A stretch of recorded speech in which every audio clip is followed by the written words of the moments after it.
On this episode, I make the steam chest cover from some rusty cast iron plate I found behind the shed.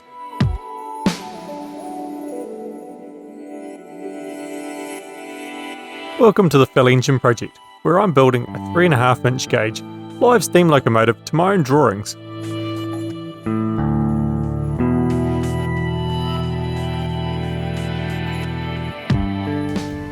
I start work over at the bench, marking and cutting out a small square of cast iron from this large plate.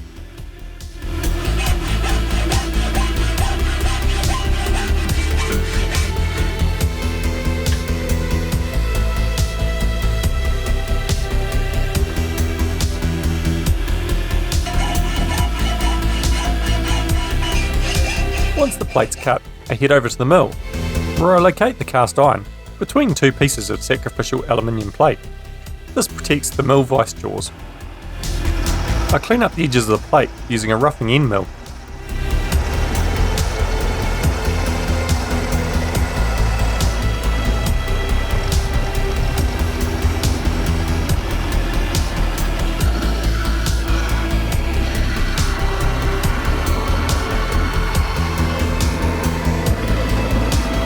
Once I have two machine faces opposite each other, I turn the plate over on its side.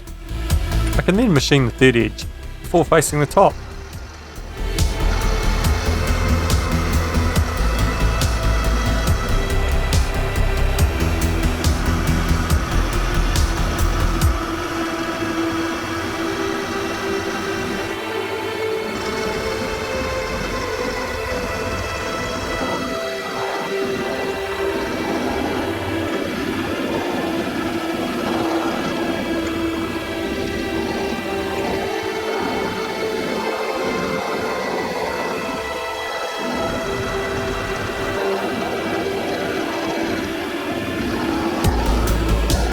Once one side's done, I flip the part over and then face the other side.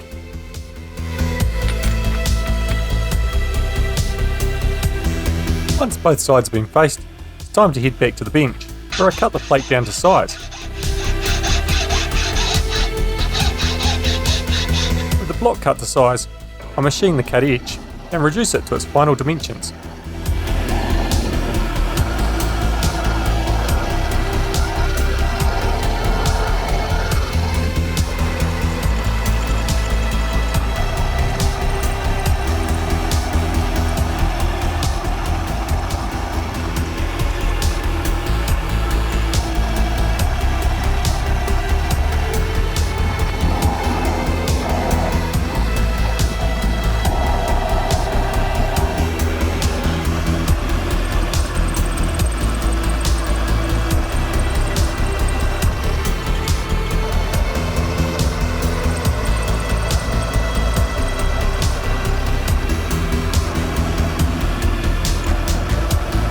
Once the plate's to size, the next step is to cut the register on the back.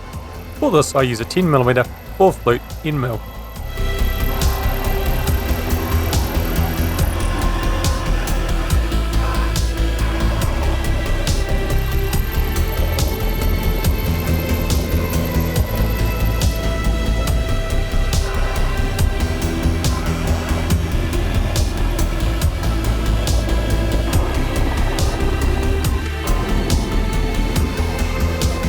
I use the digital readout to accurately make the cuts, and when all four sides are cut, I use calipers to check the dimensions before making a final pass. This is just to remove a fraction of a millimetre. The next step is a test fit. This proves to be a snug fit.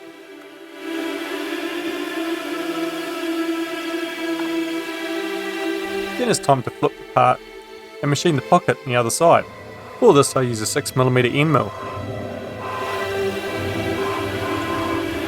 Once again, the pocket is accurately located using the digital readout. I work from the outside in, doing all four sides and then removing the centre material.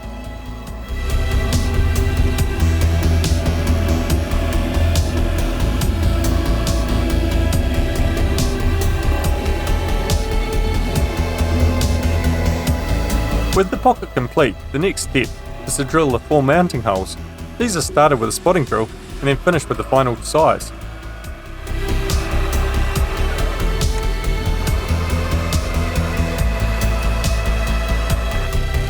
After the holes, I move my attention to the corners, which I use a radius cutter to curve each of the corners.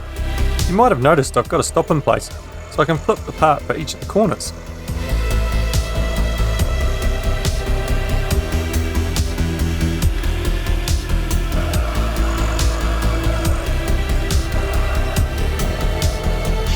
The final step is to hone the faces using some sandpaper on glass, as I did with the cylinder faces in the previous episode.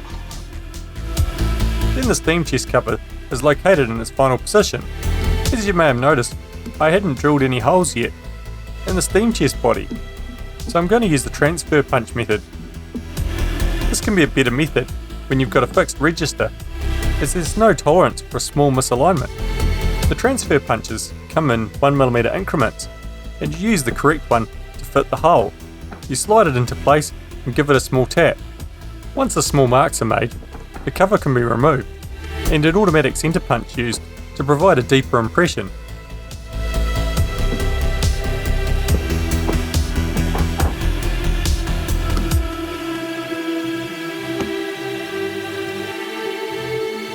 Then it's off to the drill press, where the holes will be drilled and tapped.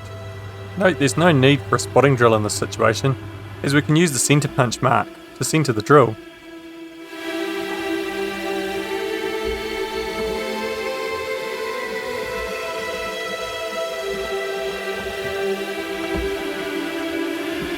The steam chest cover can then be fixed in place, and the entire cylinder assembly fitted into the frame. As with most of the project, I'm using metric Allen head machine screws. These are more readily available than the traditional ME or BA thread hardware often used.